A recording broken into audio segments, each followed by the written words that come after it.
and he allowed the Lord to work out that opposition. And I think that is key when it comes to those that we like to call our haters. And I'm going to share another scripture with you.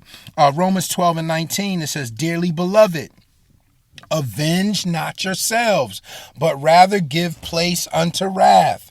For it is written," this is God talking, "Vengeance is mine, I will repay, saith the Lord." So if there's anybody that's causing you hate, or that you consider a hater, that's causing opposition in your life, you have to allow the Lord to deal with that situation. And that's why when it comes to all of the hater talk, and people be like, my haters, and people make t-shirts that say hi haters and bye haters and all that.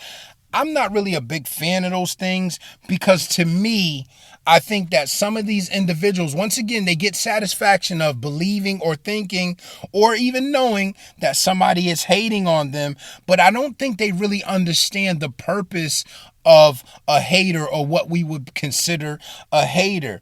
Because when you look at those when we look all through the Bible, when you look at this situation with the Philistines and Isaac, when you look at Pharaoh and the children of Israel, when you look at Judas and Jesus, all of those that we would consider haters or opposition, they were there for a purpose. And I think that sometimes people don't realize that we need these individuals to be here. These individuals are going to push us to fulfill whatever it is that we were supposed to fulfill. When you look at Jesus, remember when you look at Jesus and Judas, remember when he was talking to the disciples, he says, "I picked all of you, and one of you are a devil." In other words, that's one of the if you want to give a hater a name, then that's the ultimate name to call somebody the devil. Like, one of you are a devil. And he was talking about Judas. But guess what? He didn't beat Judas up. He didn't let Judas know, like, oh, I know it's you that's going to, even though he already knew. No, he allowed it to play out, because Judas was going to betray him, to cause him to be crucified, to cause him to die, and then to be raised. And guess what? Fulfilled the purpose that he was meant to fulfill, which really ultimately benefited us. So when I see people, saying hi haters and bye haters, and, throwing subliminal messages on Facebook, and, actors and all that going back and forth, and, even preachers and all, it's like, I don't think they really understand the purpose of their haters or the envious people.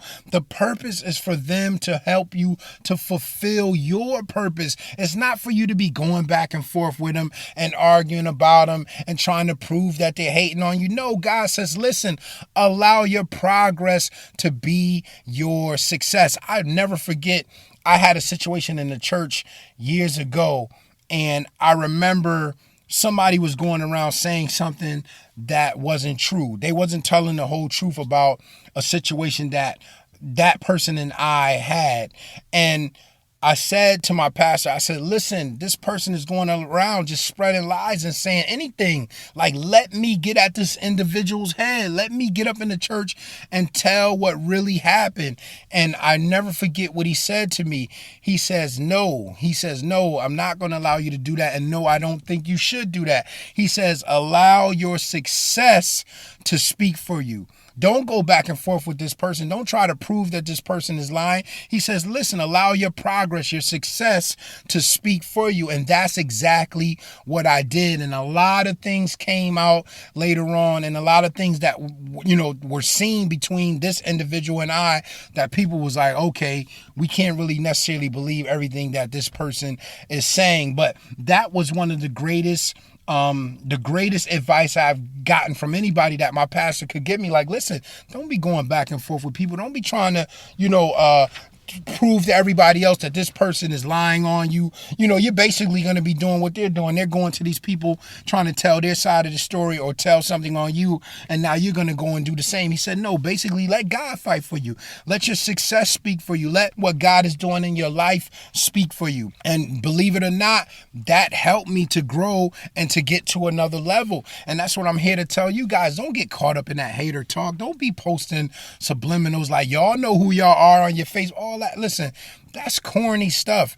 And I hate to say it that blatantly, but that's real corny, because that means you don't truly understand the purpose of these individuals that are coming against you. Their purpose is to help you to fulfill your purpose. And another thing that we should not be doing, we should not be mocking our haters or envious people. And that's why I don't really like the t-shirts by haters and high haters. And I see y'all hating and all this. I don't feel none of that stuff, because for one, once again, we're not understanding these individuals' purpose in our lives. And if we are doing these things for God, and we know that the thing that we are doing, God gave us to do, then we absolutely should not be mocking these individuals. Let me give you a scripture. Proverbs chapter 24, verses 17 through 18. This is going to blow some of you guys away that may have never heard this scripture. Listen to what God says. Rejoice not when thine enemy falleth, and let not thine heart be glad when he stumbleth. Let me read that again. Proverbs 24 and 17.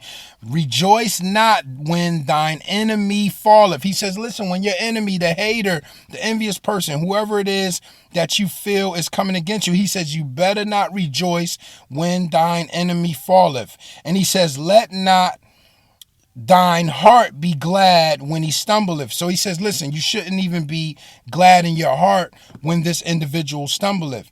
He says, don't rejoice when they fall, and don't be glad in your heart when they stumbleth.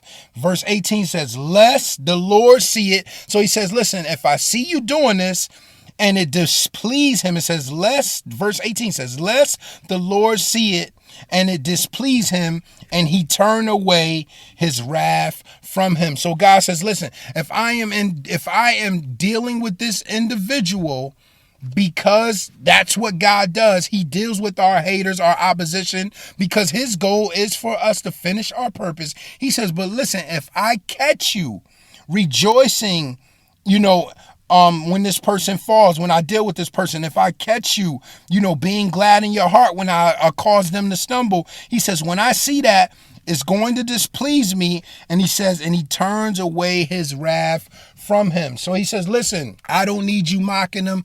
I don't need you laughing at him. I don't need you putting subliminals online like, what goes around comes around. God says, no, I don't need you doing that. I told you already that the purpose, first of all, that you are fulfilling, I gave it to you.